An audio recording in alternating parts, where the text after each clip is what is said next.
Welcome to the Real Estate Way to Wealth and Freedom podcast with Jacob Ayers, providing actionable content to help you along your journey to financial freedom through real estate investing. As the premier asset class, real estate has helped ordinary people just like you amass fortunes. The benefits of passive income from real estate investing will allow you to live a life you want. And now your host, entrepreneur, real estate investor, and apartment deal syndicator, Jacob Ayers.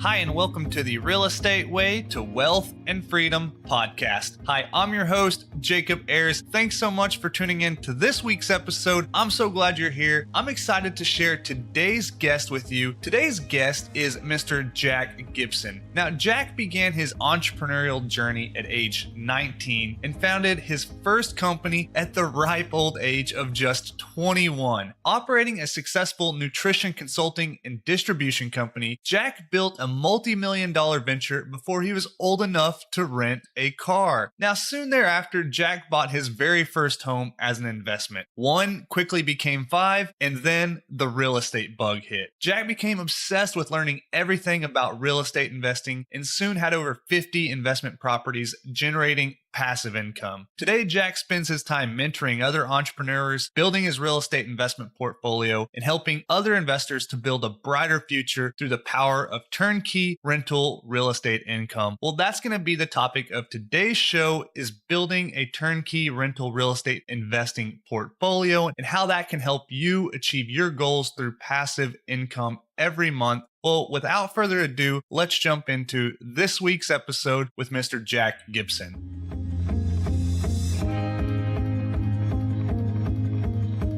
All right, today I welcome on the show Mr. Jack Gibson. Hey, Jack, thanks so much for joining us. Yeah, Jacob, pleasure to be here. Excited to talk to your audience. Yeah, absolutely. Well, Jack, hey, before we kind of get into the topic of today's conversation around turnkey rental real estate, can you kind of back up and give us a little bit of introduction about yourself, who you are, where you came from, and kind of how you got involved in the world of real estate investing? Yeah, for sure. I actually started in business back when I was 19. I was sitting in my dorm room. My parents were amazing. They taught me so many success principles of life, but their motto of life was go to school, study hard, get good grades, get a job, work your way up the corporate ladder, or whatever that ladder was in that profession, right? And they were successful in their careers, very good. But that I always knew in my heart, I wanted to be an entrepreneur. Fortunately, my uncle, who didn't have children of his own, he was kind of like my second father as well. He was a businessman. He owned 3 different businesses, was a farmer, insurance broker, owned a tables tent business. So I saw and learned a lot from him just by watching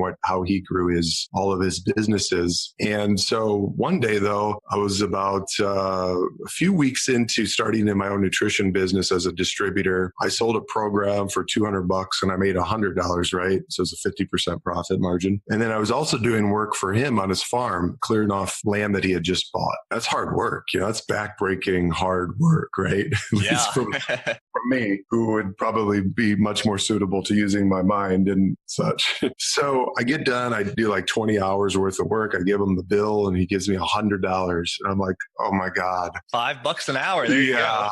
Right. So when that happened, I made a vow that I'll never work for anybody else ever again. So that was my last employment per se. And I really kind of dove a lot stronger into building the nutrition company by my junior/senior year, 99. We had built that up to over $1 million in sales. That company has grown significantly. I'm still active in it. We're on track for probably 15 million this year in revenue. So that's a very, very amazing business. And it's built around the concept of creating passive income through network marketing. And about 4 years ago, I realized we were living below our means. My wife and I, we just always have been, it was drilled into this by my dad, live below your means, always have extra cash flow that you can then save, invest, produce more income off your money. I didn't know what to do with it. Like, we're making a great income, we're saving a lot of cash, but I knew that like the stocks and everything, that's fine, but that's only one component of being a successful, wealthy individual. I knew that real estate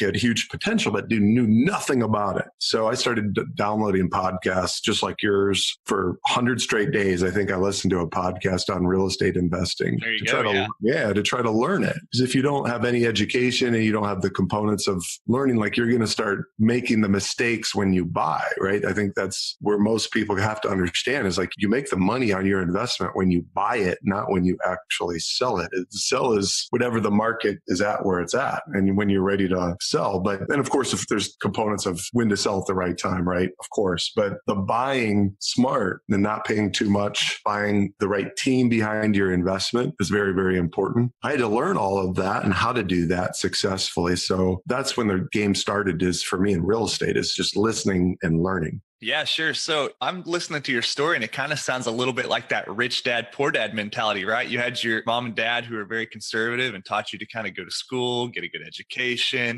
below your means, save. At least they taught you to invest, right? Just maybe not guide you in what to invest in. And then you've got your uncle, the entrepreneur, the kind of guy who's got his hands in a lot of things. So here you are doing a little work for him, get that $5 an hour paycheck and you think, hey, enough of this. This is not for me, right? So from an early age, you're really chasing that passive income and really trying to develop those passive income streams, leading you to eventually to real estate investing. So when did that kind of light bulb click that, hey, real estate is a really good vehicle and an avenue to pursue this passive income? And then what did you do to kind of get started in? Like, what was your first deal? How did you become a real estate investor? I'd say my kind of like philosophy about life is like, when negative events happen to you, we can look back over sometimes it takes a year or two or 5 or 10. And if we have hindsight of 2020 vision, we can look back and say, wow, that was actually a really good thing. I didn't think so at the time when I was going through it. So like, life was happening for me, not to me. It was at time about 4 or 5 years ago in my nutrition company, we had just gotten attacked big time by a short seller. So he was relentless in terms. It was the largest short attack in the history of business. It was a $1 billion short bet. So that was a very trying time, because my entire livelihood was built around, and our income and our lifestyle and everything that we do was based upon that business. And so the moral, the end of the story is that everything worked out great and we got through it and we beat him. He went away. But when you're in that moment, you're like, wow, I better diversify. I better have another stream of income coming in, or I could definitely be in a bad way. And so I said, okay, well, how else can I create a passive stream of income? I love passive income. It's basically the only thing that I want to do is to build passive income streams. I think that if you're working strictly for active income, to me, it's like, what's the point? If you stop working, you don't get to continually to get paid. And I want to do work where I can do it now and work hard. I'm not afraid of that, but I want to be able to get paid continuously for those efforts. Okay, real estate rental income. This is a great way to create passive income. So I started buying up some properties in Indianapolis through a turnkey provider. And then I was getting incredible returns. And then I started referring friends, family, neighbors, colleagues to him as well. And then realized in short order that I had a business, like I could actually scale this company up and help other investors and make money in the process of being a turnkey provider myself. So that's when I brought Shecky on, and Jeff Schechter, we call him Shecky. He's my business partner, and he was my digital marketing coach in the nutrition company. So I brought him on to help me scale the business. That's when we created high return real estate, and I can certainly dive into that, but I think I've talked long enough without interruption. So go ahead. No, that's good. And when you're talking about passive income and real estate investing, sometimes that's a bit of a misnomer, right? Like, say you are 25 years old and you go out and buy your very first duplex and you're going to self-manage it. While it may sound like it's going to be a passive income stream, rather, it's actually usually very active, right? As people find out once they buy that duplex. I know because I've done that, right? So when you're talking about trying to achieve passive income in real estate, Turnkey is one of those rare sources where it is almost truly passive. I mean, you still have some management of your own, review property management statements, actively look for deals, vet property providers, things like that, right? But you're not managing the tenant, managing the property and all of those things. So I think most people probably understand what turnkey rental real estate is. But for those that don't, can you just kind of give us your quick definition of that? There's definitely different opinions out there of what kind of really defines turnkey. We've really come to the conclusion after going through different stages of our model that like a true turnkey system provider is providing you with a cash flow producing asset that where everything has been done for you. So in our system, we do all the acquisitions. So we go out and we try to find deals through lots of different ways, tax sales, wholesalers. We could go on the MLS and find deals that way too. And then we vet them and see what are they going to need. I mean, almost all the properties that we purchase are distressed to certain points. They're going to need 4 or 5 to upwards of 20, 25,000 worth of work. We try to stay away from the ones that need a ton of work because those kind of bog down our crews. And they also, once you open them up, it could be really getting yourself into something you really didn't know was there. So we do the acquisition and then we do the rehabs with our construction team. And then we get them in third party inspected. And then we have send the contractors back in to take care of any other things that came up on the inspection report. And then we place the tenant and then we manage the tenant. So that whole process from all the way from acquisition until a cash flow producing tenant, it's a lot. It takes a lot to do that. So for somebody that wants to do that process, like they're the active investor, right? Hey, great. More power to you, man. If you want to do that, it's a ton of work. And there's a lot of spots along that path that you can definitely make mistakes and lose money at. So turnkey essentially is just saying, look, we're going to take care of all this. We have a successful system in place. We're going to do all those steps along that process and continuum to where you're able to enter in and buy the property at the final stage where it is a performing asset. Like, in reality, I really think about like, what's the model? We're not so much selling a property. The investor's really buying a stream of income from us. They're not buying so much as a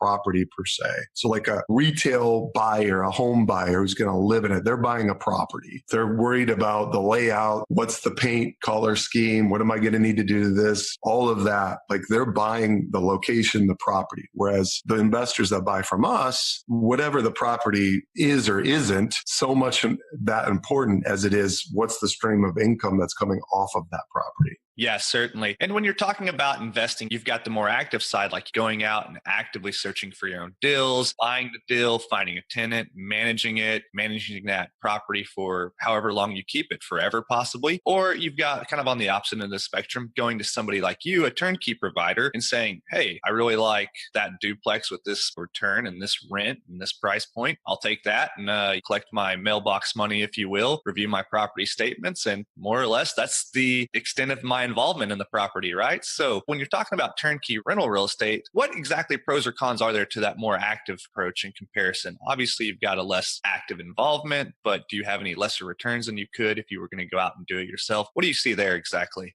We see that we're definitely, all the steps that we provide, we're capturing a lot of the equity of the property, right? When we sell the property. So we're not heavily discounting the property versus market value. We try to put our investors in a good spot. We don't ever want to put them in over market value, but they're not drastically under market value of what we're selling, right? We just can't do that and be able to make money and sustain our company. And plus we put in a ton of work, as I just outlined in that process. So, yeah, sure. You got to be paid for your activity, right? Right, exactly. So, but as far as an advantage, if somebody does want to go become an active investor, the major reward is that they're going to be able to capture the equity themselves. In other words, they could potentially be able to, when it's all said and done, be in a property for less than what we could sell it, potentially. The risk to doing that is that you could definitely, for example, get completely screwed by the contractors that you hire. And we have certainly gone through that in a massive way. So in fact, yes, like last year or the last couple of years, we've done well over 100 deals and barely made a profit because we had to go through a lot of contractors that didn't do work that we then had to pay double on to then get to the contractors that we have today that are our core guys. We trust them and they do awesome work. And now we're profitable as a company. But to get to that point, we had to vet a lot of people. That's just the way it works. So as a active investor, you're going to have to go through that process yourself too. And it could go really, really well, or it maybe go south. That's the risk you're taking when you go through that process. For us, as a turnkey provider, we've taken away, we feel like a lot of the risk for the investor because they're buying the property finished, done, cash flowing, all of that.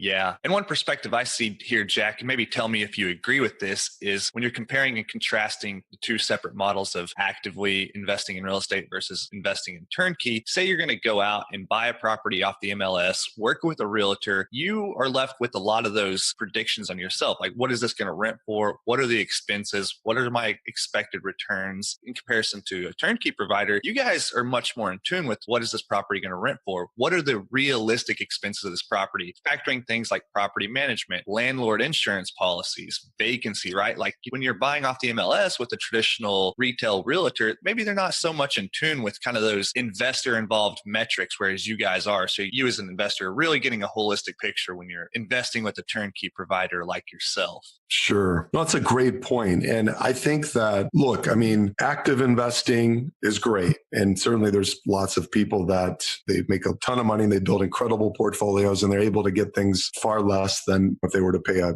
turnkey provider. So on the flip side of that, right, is the amount of time and effort and energy and knowledge you need to acquire in order to be successful in that inside of that venture. So if somebody has the desire to do that, like, great, nothing wrong with that at all. Go for it. It's awesome. I think for what turnkey has opened the door for and why it's really gaining popularity is we're able to help the professional, the busy professional, or the person that's busy building a business even, and they don't want to take the time, energy, and bandwidth to try to learn how to do or go through all of those processes in order to get their cash flow producing properties. So we're able to open up the investment world to a lot of people, maybe even 10, 15 years ago, that weren't able to really invest into real estate, even though it's an incredible asset class to create wealth. They just simply weren't able to do it because they didn't have the time, energy, bandwidth to be able to take on the active role. Yeah, sure. And you bring up a good point. You're opening up this opportunity that maybe, say, 10 or 15 years ago wasn't necessarily available. And this model is turnkey investing, right? So maybe 10, 15 years ago, this wasn't necessarily a thing in the marketplace, whereas it is today. So a new opportunity for a lot of investors out there, one that people are still kind of navigating and figuring out, one that's still new to a lot of people. So if you're talking to someone who's maybe interested in investing through a turnkey provider, what are some things you might tell that person in terms of what to look for in a turnkey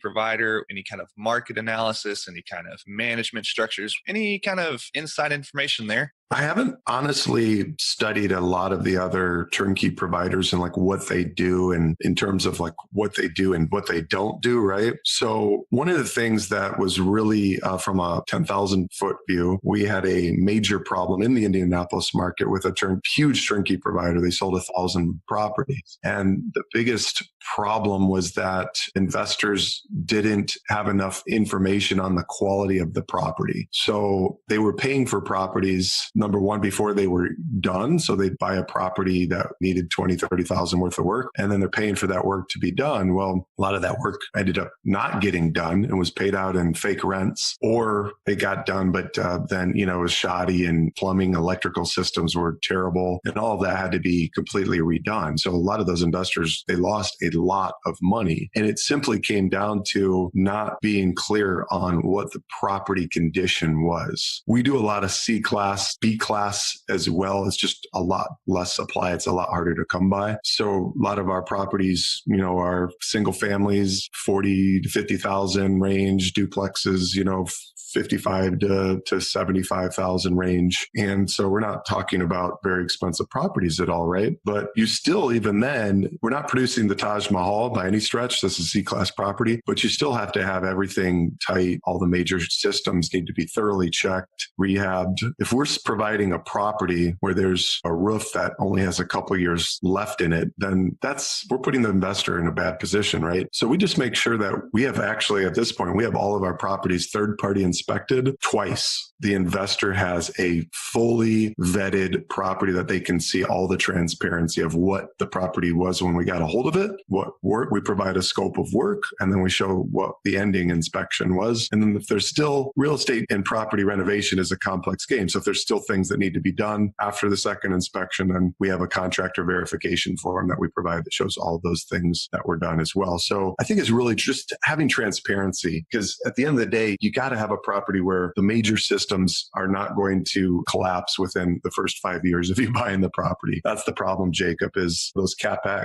can really eat away a lot of your rent if you're not careful. Yeah, sure. And I think that's one thing to note, Jack, is that no matter what avenue you're taking in investing in real estate, there is risk no matter what you do, right? If you're going to take that active approach and search for single family properties yourself, if you're going to invest in a turnkey provider, if you're going to invest in apartments or mobile home parks or land or notes or whatever, there's risk no matter what you do. Sure, absolutely. Yeah. So when you're looking at vetting turnkey providers, what are some things you might look for in that provider? Is it so much as market? Is it what management structures they have in place? Is it deal flow? What are some things to look for and look out for? Yeah, it's certainly, I think the team behind the investment is what I've found is most important. I bought properties in different markets, right? From different teams. I bought it from a couple other turnkey companies. And I think what's their level of integrity? What are they willing to take care of issues that when they come up, and how are they going to take care of you and handle the problems? Because there are going to be problems. It's a complex game. Yeah, definitely. So many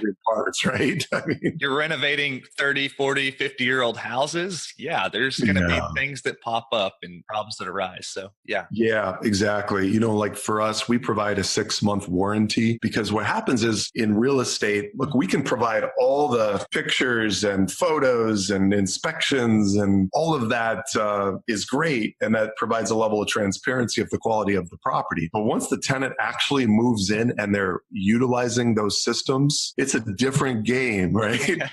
Yeah. So that's when we really get to find out, like, the problems are usually going to start happening within the first 6 months. In fact, we typically see the bulk of them within the first 90 days. So we provide a warranty so that tenant moves in and there's the wear and tear of the tenant and the beating on the property, so to speak. They're not beating on the property per se, as like they're just utilizing the systems, and we get how functional they really are, right? So that's when a lot of times, we warranty covers a lot of those things. So we go back in, send our guys back in and fix those things, and we send our investors no charge invoices. So that's one thing that we do. I don't know if other turnkey providers provide that or not. I think some do, some don't, but that certainly helps our investor preserve a lot of their cash flow their first year. Yeah, certainly. Talking about that tenant, they are oftentimes the most intensive inspector in all the process, right? You might hire an inspector, they go in, give it a once over. Yeah, things look good. The tenant gets in there and they realize, hey, the garbage disposal is not working right, or it's making a crazy noise, or this outlet in the master bedroom's not working, or whatever it is, right? You really find the details there. So I like that you guys are providing a 6-month warranty on getting in and giving the owner, the investor of the property, some time to really figure out what's working, if everything's really in tip-top condition or not. So really cool there. Now, one question I kind of got for you is, what's your perspective on the responsibility between the investor versus the turnkey provider when entering into a deal? Is all the responsibility on the investor, buyer beware type situation? Or in your perspective, is there some fiduciary responsibility that the turnkey provider carries in handling that investor's money? Well, we definitely feel like, in terms of how we operate, is that we want to take care of our investors to the point where they feel very comfortable buying more property from us and very comfortable referring their friends, family, and colleagues. So we always take a look at it as that we're more interested in a long-term relationship with our investor pool than we are a short-term sale. And that's how I built my other company. I have a core group of distributors that are on my team that I built these long relationships with over the period of years, to where they know that I'm always going to take care of them. I'm always going to look out for them. Anything they ever need, I'm there. That's how I want high return real estate to operate. That's how we have operated it. Is, look, guys, investor base, right? We know for a fact that things aren't always going to be smooth. We are talking about tenants, properties, like you said, 50 to 80-year-old properties, that there's things that are going to go wrong. We will always be transparent. We will always do our very best to mitigate navigate those issues for you and do what we feel is fair. There are some investors that we have where we have felt that they have pushed us beyond what would be fair for us in terms of they want us to carry all the risk of the properties and the performance, right? And that's not fair to do that. You are still an investor. You are still the owner. However, we will always do our very best from our side to make sure that you are taken care of and treated in a very fair manner. Yeah, sure. Now, I think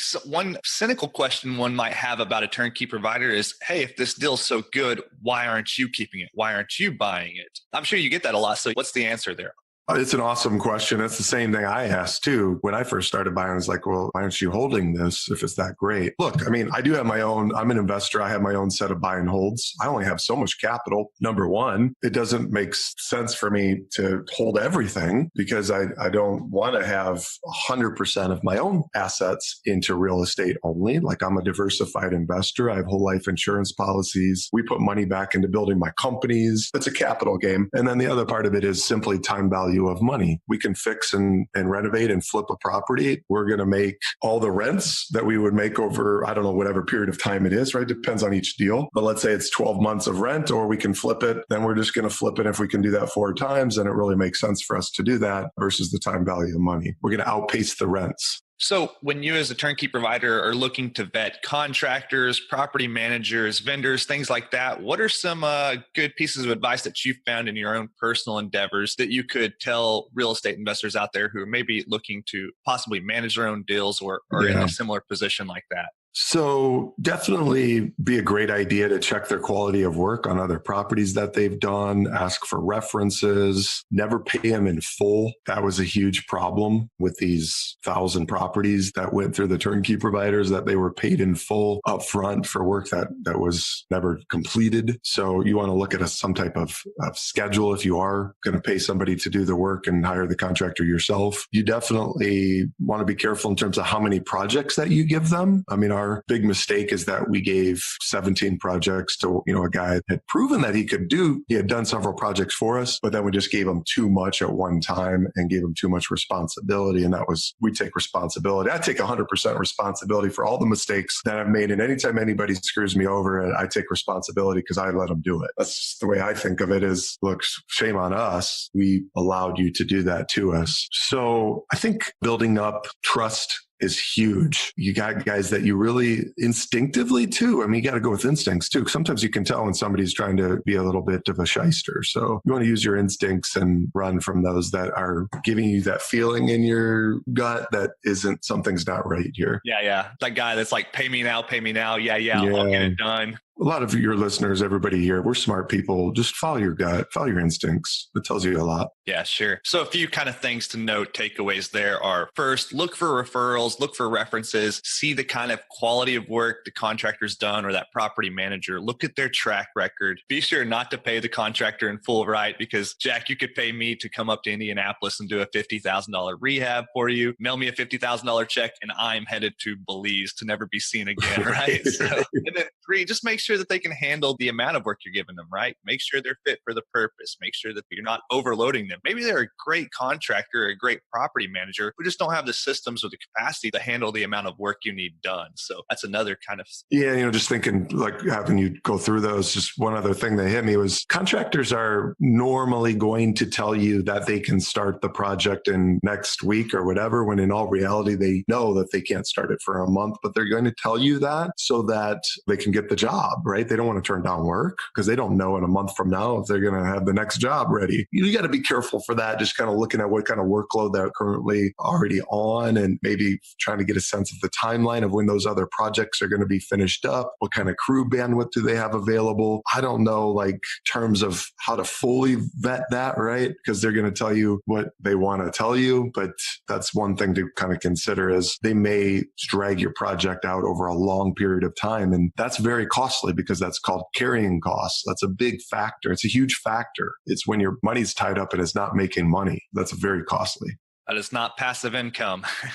That's right. Well, Jack, one thing I might see that's appealing as a turnkey provider to an investor is maybe you are in an estate where it doesn't make sense, or a market where it doesn't make sense to invest where you live, right? Or maybe you are, but you want to diversify like you mentioned earlier in the show. So you're going to go to a turnkey provider in a different market. So let's kind of talk a little bit about markets here. You're a turnkey provider in Indianapolis, Indiana. So tell us a little bit about there and what's going on there and what makes it an attractive market. Well, what makes it attractive still are the price to rent ratios are still very stable. Like they haven't gone up. It's a very solid city in terms of the workforce. The employment is diversified. So it's not dependent upon one industry. And it's not to knock any turnkey providers in Detroit, but Detroit would really scare me just because of the of how heavily it's dependent upon the auto industry. So when auto drops, so does the city. That's just kind of like, that's the way I think of it. And there could be other people that could be in Detroit and they'd be like, okay, well, here's the flip side of that coin. And I get it. But I love it because of the fact is the unemployment ratio is so low, employment is so diversified, and the city has never seen like huge upswings or even downswings for that matter in their pricing. Whereas like a lot of your coastal markets, they've seen huge appreciation, and they've also seen on the flip side where it's dropped like a rock too. So right now, I think for a lot of those coastal type markets, there's nothing that they can buy where they're going to get a positive cash flow if they try to rent it out. Like there's very, very few opportunities that really make sense. So like you said, live where you want to live, but invest where it actually makes sense from an ROI perspective. So a lot of these Midwestern cities, and Indy's one of them at the top of the list, but there's Kansas City, Cincinnati, Columbus, St. Louis. Those are all, from what I've been seeing, are strong price to rent ratios, which then affect your bottom line ROI on a turnkey purchase or any type of rental real estate type transaction. Yeah, sure. And obviously passive income is the name of the game here. And I think it's important to note that that's obviously what you guys are building your business model around there in Indianapolis is cash flow, right? You're not shooting for the fences and trying to get these big swings in appreciation. And you're also hopefully not going to get these big dips in depreciation, right? So You're at a really stable market that's producing great, solid, positive cash flowing properties, but you're not in, a sexy market where you get these huge upswings in appreciation and you buy your $50,000 house and 1 year later it's worth $100,000. Doesn't necessarily happen in that market. No, very, very few. We've had a few cases where investors, they just happened to get lucky and they got into an area that saw a ton of new construction, remodels and builds. And how to predict that? I mean, it's almost impossible to be able to tell where that's going to happen. There's been areas where I'm like, that was a really bad area. And then all of a sudden there's 6 new builds happening on that block. And you're like, what just happened? Like, how did that happen? And so those investors were able to benefit from that upswing, right? But that's the exception, not the norm. As a norm, India is it's really going to be stable. You buy the property and you're going to see maybe a 5% swing, but overall, it's just not going to go up a lot, but it's not going to go down. It's a very great cash flow. If you're playing the cash flow game, it's a great city to play that game. Yeah, sure. Well, Jack, as we're wrapping up here, it's been a fun conversation. Every episode, we kind of wrap up with a lightning round. I'd like to fire just a few questions at you. You ready for that? I'm ready. I'll step up how quick I answer. All right, this is the lightning round. Let's go. Yeah, all right. Well, we don't luckily have a timer here, but I'm sure you'll be all right. Okay, all right. So what was your biggest hurdle getting started investing in real estate? And then what'd you do to kind of overcome that? Well, I think it was capital, having the money, right? And then knowledge. So like I told you before, the biggest hurdle is just education, learning the game. So you got to study the game. If you have education and become what Robert Kiyosaki says, you're a sophisticated investor because of your education that you've gone through. Well, then you're going to be able to play the game at a much higher level, and you're not going to make a lot of the mistakes that the novices will. Yeah, sure. Well, do you have a personal habit that contributes to your personal success, Jack? I think that two, I work out and eat right every day, except when I travel. So maybe that's hard. Yeah, it's really hard. I'm not quite as good. But if your body and your nutrition and you're feeling good about yourself, and that you're going to have energy to be able to sustain yourself throughout an intense work day. So if you're out of shape, I mean, it's really like you're not going to have the energy. You're going to feel sluggish. You're not going to want to do the things that you really need to do to grow your business and make money. So that's one. And then the second part is that I'm a huge advocate of personal development. So try to just feed my mind mind with good, positive material every single day. And look, I mean, it's what goes in, comes back out in one way or another. So I want to make sure the input is good so that the output is good as well. Yeah, sure. Well, Jack, do you have an online resource that you find valuable in kind of your day to day? An online resource that's valuable. Wow. I'm not on the internet that much just because I'm so busy, but I definitely love Mike Dillard's. He's got the Mike Dillard Show. It used to be called Self-Made Man. It's a podcast and also a video series of videos that you can subscribe to as well. And he brings on people from all over different avenues, different walks of life, different industries that have all been mega successful. And they all share their journeys and the ups and the downs and what they're doing. So it's very relevant to today's young entrepreneur that's really trying to grow themselves to become a better human and to become more successful in all areas of life. Awesome. Great. Yeah. We'll link that in the show notes if our audience members are interested in subscribing to that and listening to that. Sounds like a good one. Jack, next question. What book would you recommend to the listeners and why?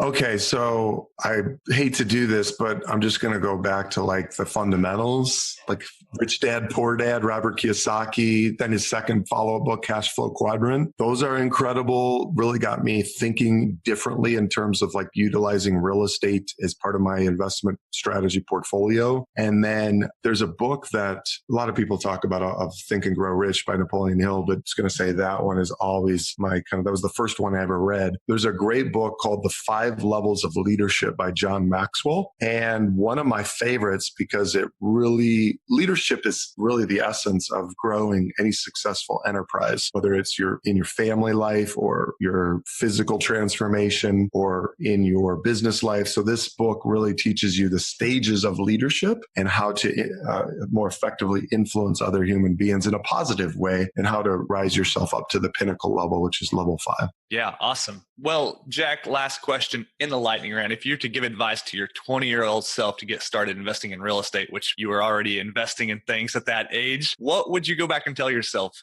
Number one is I think people are going to be always looking for what's the asset that's going to create incredible quick wealth for me? And that's a great question to always ask. We always want to get there faster than slower, and success loves speed. I get all that. But the long-term investment that's going to pay the highest dividend is just investing into yourself. So I never have hesitated to invest into myself. If that's going to a Tony Robbins seminar, if it's going to a Landmark Forum, if it's going to the leadership development weekends that Nutrition Company puts on. It's very critical. Getting the books, buying all the books that you need, getting the podcasts you need, putting the information and education into your own mind to create the success mindset that you need so that you can then make the right moves, buying the right asset classes, building the businesses the right way. Number one, invest into yourself. You'll never go wrong and you'll get a 10 times, 100 times investment on yourself always down the road. It's a long-term play. Yeah, sure. The best investment you can make is the one in between your ears, no doubt. That's right. Well, Jack, hey, it's been a lot of fun catching up with you, talking on the podcast here, kind of seeing your journey and how you've become able to build all these different income streams through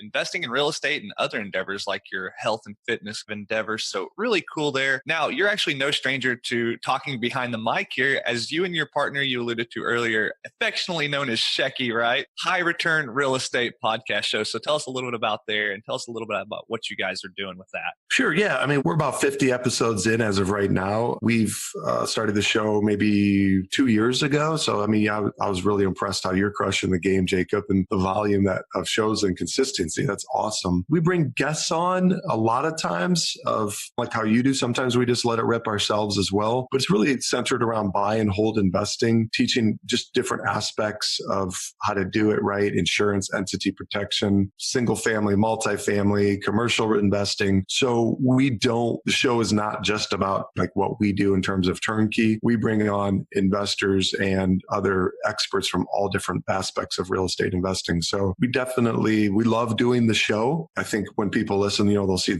and hear our passion coming out for, this awesome asset class. Yeah, that's great. And if people want to learn kind of more about you or connect with you, where's the best place for them to do so or find that podcast? Yeah, our website has everything, highreturnrealestate.com. They can, if they're interested in learning more about some of the properties or what we we do, they can book a call with Nicole, our head of investor relations. And she's awesome. She was one of my first investors. So we converted her onto the sales side, and she's phenomenal and people love her. And you can book a call with her right there off our site. Also subscribe to our podcast right there as well. And we're just launching our YouTube presence here as well. We're a little late to the game on the party on that, but we just recorded our first 3 YouTube videos yesterday. So that's coming as well. Great. Awesome. So that's highreturnrealestate.com. Book a call with Nicole. Go there, check out the podcast, check out blogs, view properties that you guys have listed. So great resource there. Well, Jack, hey, as we're wrapping up here, any parting piece of advice you'd like to leave with the audience members, or maybe something I should have asked you that I didn't?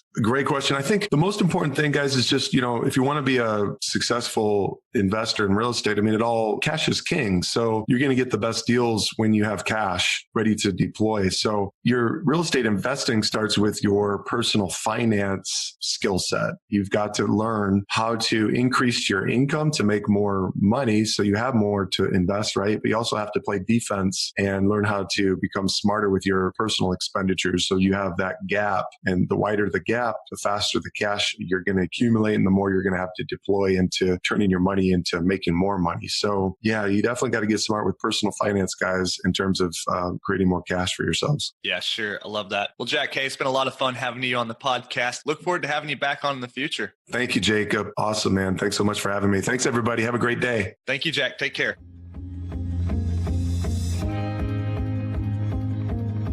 All right, that wraps up this week's episode with our guest, Jack Gibson. Hey, I really hope you're getting value from this show. If you like what you heard, please go over and leave a rating and review on whichever platform you're listening on. It would mean so much to the show. And as always, I want to thank you for taking the time to listen. You are investing in yourself and you should be proud of that. So keep up the great work. Let me know about all of your successes and your accomplishments. You can reach out to me, connect with me at www.jacobayers.com. Till next week, engineer the lifestyle you want. You've been listening to the Real Estate Way to Wealth and Freedom podcast, providing you actionable content to build your real estate empire. Nothing on this show should be considered specific, personal, or professional advice. Please consult an appropriate tax, legal, real estate, financial, or business professional for personal advice. The opinions of guests are their own. Information is not guaranteed. All investment strategies have a potential for profit or loss. The host is operating on behalf of the Real Estate Way to Wealth and Freedom, LLC, exclusively.